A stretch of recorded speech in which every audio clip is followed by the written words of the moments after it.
ಗೆದ್ದೇ ಗೆಲ್ತೀವಿ ಒಂದು ದಿನ, ಗೆಲ್ಲಲೇಬೇಕು ಒಳ್ಳೆತನ. ಇದು ಯಾಕೆ ಹೇಳ್ತಾ ಇದ್ದೀನಿ ಅಂದರೆ, ಒಬ್ಬರದ್ದು ಜೀವನದ ಸ್ಟೋರಿ ಹೇಳ್ತೀನಿ. ಕತೆ ಅಲ್ಲ, ಇದು ನಿಜವಾದ ಜೀವನ, ನಿಜವಾದ ಜೀವನದಲ್ಲಿ ನಡೆದಂಥ ಘಟನೆ. ಇಲ್ಲಿ ಒಬ್ಬ ಹುಡುಗಿ ಫುಲ್ಲು ಗೌರ್ಮೆಂಟ್ ಸ್ಕೂಲಲ್ಲಿ ಓದಿರ್ತಾಳೆ. ಫಸ್ಟಿಂದ ಸೆವೆಂತ್ವರೆಗೂ ಒಂದು ಗೌರ್ಮೆಂಟ್ ಸ್ಕೂಲಲ್ಲಿ ಓದಿರ್ತಾಳೆ. ಅದು ಯಾವ ಥರ ಸ್ಕೂಲು ಅಂದರೆ, ಆವಾಗೆಲ್ಲ ಬುಕ್ಗಳೇ ಕೊಟ್ಟು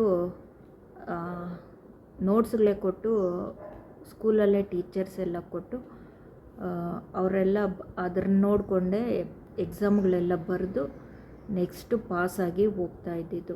ಆವಾಗ ಆ ಥರ ಇತ್ತು.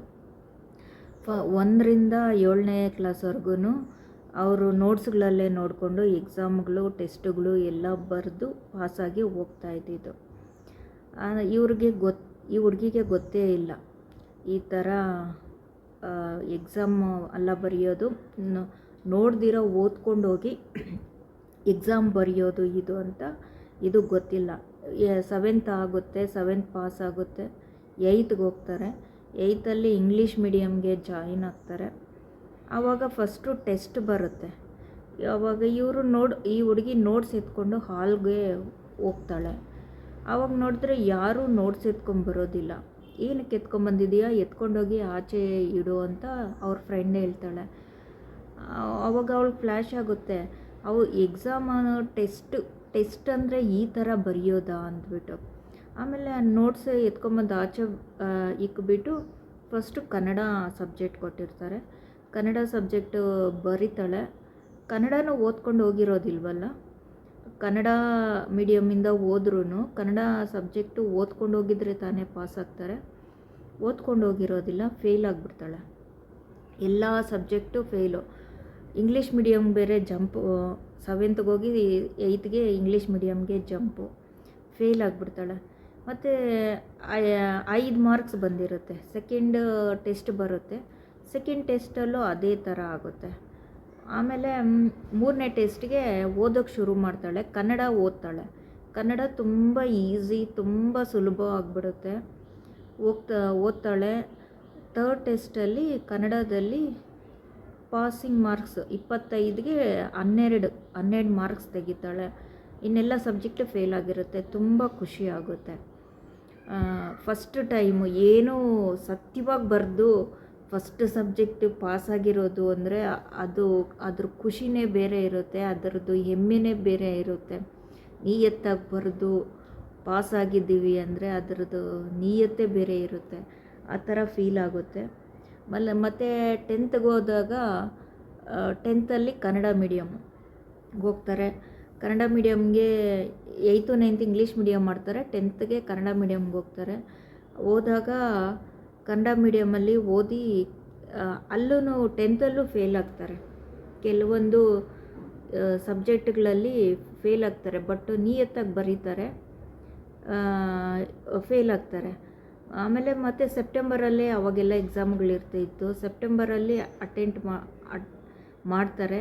ಆವಾಗ ಕೆಲವೊಂದು ಸಬ್ಜೆಕ್ಟ್ಗಳು, ಎಲ್ಲ ಸಬ್ಜೆಕ್ಟ್ಗಳು ಕ್ಲಿಯರ್ ಮಾಡ್ತಾರೆ. ಒಂದೇ ಒಂದು ಸಬ್ಜೆಕ್ಟು ಮ್ಯಾಥ್ಸು ಫೇಲ್ ಆಗುತ್ತೆ.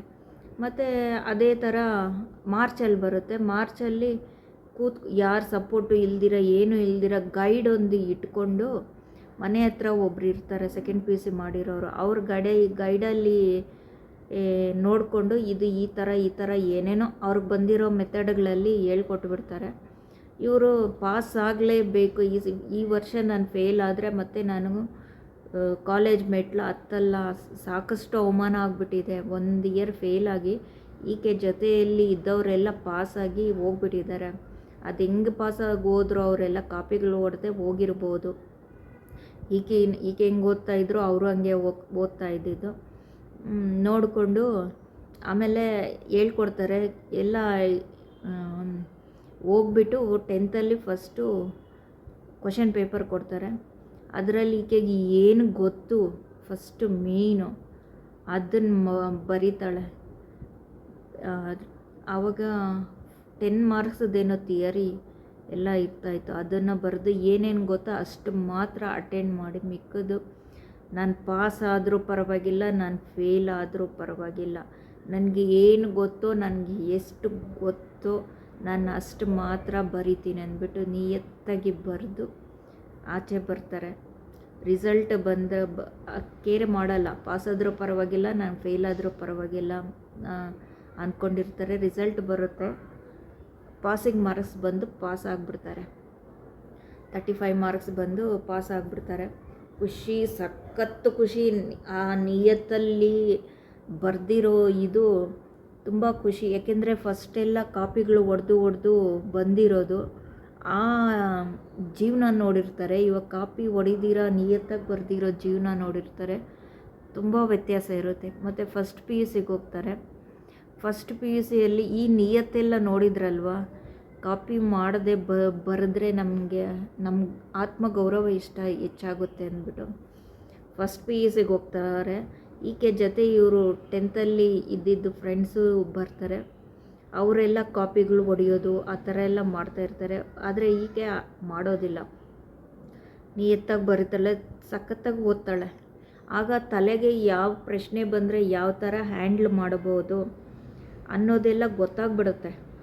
ಓದ್ತಾ ಇದ್ದರೆ ಎಲ್ಲ ಅರ್ಥ ಆಗಿಬಿಡುತ್ತೆ. ಯಾವ ಪ್ರಶ್ನೆ, ಇವಾಗ ನಾವು ಓದಿಲ್ಲ ಅಂದ್ರೂ ಆ ಪ್ರಶ್ನೆಗೆ ಯಾವ ರೀತಿ ಉತ್ತರ ಬರೆಯೋದು ಅನ್ನೋದೆಲ್ಲ ಗೊತ್ತಾಗ್ಬಿಡುತ್ತೆ. ಹಂಗೆ ನಿಯತ್ತಾಗಿ ಬರೀತಾಳೆ. ಬರೆದ್ಬಿಟ್ಟು ಫಸ್ಟ್ PUC ಎಲ್ಲ ಪಾಸ್ ಮಾಡಿ ಸ್ಕೂಲಲ್ಲೇ ಒಳ್ಳೆ ಹೆಸರು ಬಂದಿರುತ್ತೆ, ಕಾಲೇಜಲ್ಲಿ.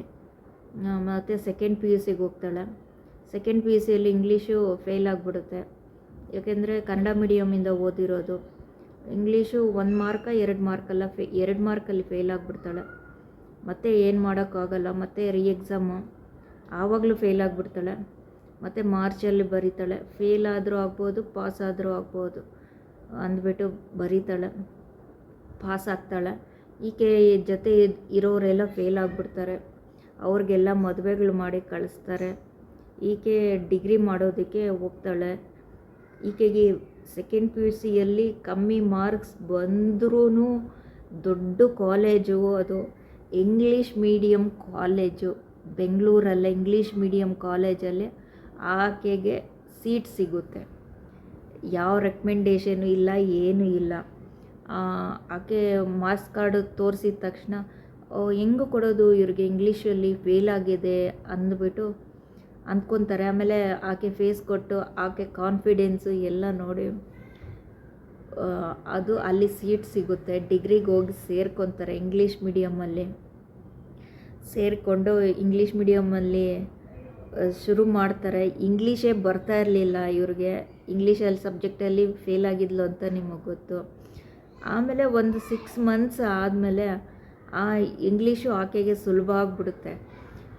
ಏಕೆಂದರೆ ಕ್ಲಾಸಲ್ಲೆಲ್ಲ ಇಂಗ್ಲೀಷಲ್ಲೇ ಟೀಚ್ ಮಾಡೋದು, ಅದನ್ನು ಕೇಳಿಸ್ಕೊಂಡು ಮಾತಾಡೋದು, ಅದು ಹೆಂಗೆ ಬರೆಯೋದು ಅನ್ನೋದು ಅದ್ರ ಬಗ್ಗೆ ಸ್ವಲ್ಪ ತಿಳುವಳಿಕೆ ಬಂದು ಆಕೆ ಇಂಗ್ಲೀಷಲ್ಲಿ ಹ್ಯಾಂಡ್ಲ್ ಮಾಡೋದು ಕಲಿತಾಳೆ. ಬಟ್ ಕೆಲವೊಂದು ಎಕ್ಸಾಮುಗಳನ್ನ ಕನ್ನಡದಲ್ಲೇ ಬರೀತಾಳೆ. ಇಂಗ್ಲೀಷ್ ಮೀಡಿಯಮಲ್ಲಿ ಬರೆದ್ರೆ ಏನಾಗುತ್ತೋ ಏನೋ ಅನ್ನೋ ಭಯದಿಂದ ಕನ್ನಡದಲ್ಲೇ ಬರಿಬೋದು ಅಂತ ಟೀಚರ್ಸು ಹೇಳ್ತಾರೆ. ಆಮೇಲೆ ಕನ್ನಡದಲ್ಲೇ ಬರೀತಾಳೆ. ಮಾರ್ಕ್ಸ್ ಎಲ್ಲ ಚೆನ್ನಾಗೇ ಬರುತ್ತೆ, ಪಾಸ್ ಆಗುತ್ತೆ. ಡಿಗ್ರಿಯಲ್ಲೂ ಎಲ್ಲ ಸಬ್ಜೆಕ್ಟು ಬರೆದು ಚೆನ್ನಾಗಿ ಮಾರ್ಕ್ಸ್ ಬಂದು ಡಿಗ್ರಿನೂ ಪಾಸ್ ಆಗಿಬಿಡುತ್ತೆ. ಆಮೇಲೆ ಮದುವೆ ಮಾಡ್ತಾರೆ. ಮದುವೆ ಮಾಡಿದ್ಮೇಲೆ ಆಕೆಗೆ ಮತ್ತೆ ಓದೋದು ಬಗ್ಗೆ ಇಂಟ್ರೆಸ್ಟ್ ಬಂದುಬಿಟ್ಟಿರುತ್ತೆ. ಮದುವೆ ಆದಮೇಲೂ ಕರೆಸ್ಪಾಂಡೆನ್ಸಿಯಲ್ಲಿ ಕಟ್ಟಿ PhD ಮಾಡ್ಕೊತಾಳೆ. ಫೇಲ್ ಆಗೋದಿಲ್ಲ. ಅಷ್ಟು ಕಷ್ಟ ಇದ್ರೂ ಆಕೆಗೆ ಅಷ್ಟೊತ್ತಿಗೆ ನಿಯತ್ತಾಗಿ ಹೋಗಿರ್ತಾಳೆ ಅಲ್ವ, ಯಾವ ಕ್ವಶನ್ನು ಯಾವ ರೀತಿ ಹ್ಯಾಂಡ್ಲ್ ಮಾಡಬೇಕು, ಏನು ಮಾಡಬೇಕು, ಹೆಂಗೆ ಮಾಡಬೇಕು ಅಂತ. ಕರೆಸ್ಪಾಂಡೆನ್ಸಿಯಲ್ಲಿ ಕಟ್ಟಿದ್ರೂ ಅವರು ನೋಟ್ಸ್ ಎಲ್ಲ ಕೊಡ್ತಾರೆ. ಕಾಲೇಜ್ಗೆಲ್ಲ ಹೋಗಬೇಕಾಗುತ್ತೆ. ಬಟ್ ಈಕೆ ಕಾಲೇಜ್ಗೂ ಹೋಗಿರೋದಿಲ್ಲ, ನೋಟ್ಸ್ ಇಸ್ಕೊಂಡಿರೋದಿಲ್ಲ, ಆಕೆಗೆ ಗೊತ್ತಿರೋದಿಲ್ಲ. ಅವರು ಕೊಟ್ಟಿರೋ ಒಂದು ಟೆಕ್ಸ್ಟ್ ಬುಕ್ ಥರ ಜೆರಾಕ್ಸ್ ಕಾಪಿ ಥರ ಕೊಟ್ಟಿರ್ತಾರೆ. ಆ ಬುಕ್ಕನ್ನು ಇಟ್ಕೊಂಡು ಈ ಕಡೆ ಸಂಸಾರ ನಿಭಾಯಿಸ್ಕೊಂಡು ಆ ಬುಕ್ನ ಓದ್ಕೊಂಡು ಹೋಗಿ ಈಕೆ ಪಾಸ್ ಮಾಡ್ತಾಳೆ.